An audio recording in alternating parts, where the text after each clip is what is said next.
اپنی زبان کو ہمیشہ اچھے الفاظ کے لیے استعمال کیجیے۔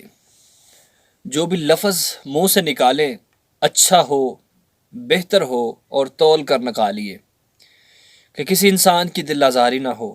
آپ کے نکلے ہوئے لفظ سے کسی انسان کی دل آزاری نہ ہو، کسی کا دل نہ ٹوٹے۔ بتانے کا مقصد یہی ہے کہ خاموشی بہت بڑی عبادت ہے۔ اگر آپ فضول قسم کی گفتگو کرتے ہیں، ہر لمحہ ہر وقت دوستوں کے ساتھ بیہودہ قسم کی گفتگو کرتے ہیں تو اس سے پرہیز کیجیے اور زیادہ تر خاموش رہا کریں اور اللہ کا ذکر کیا کریں کہ جب ایسا کرنے والے آپ بن جائیں گے تو یاد رکھیے گا خاموشی بھی عبادت ہے، اور انشاءاللہ آپ اللہ کے قریب ہو جائیں گے اور اللہ کے محبوب بندوں میں سے ہو جائیں گے۔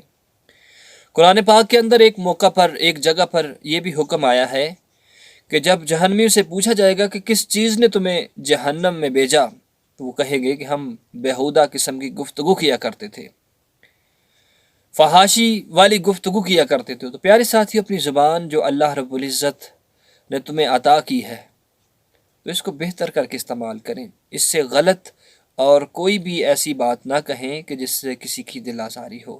اللہ ہم سب کو اس زبان کے ساتھ اللہ کا ذکر کرنے کی توفیق دے اور بہترین الفاظ بولنے کی توفیق عطا فرمائے۔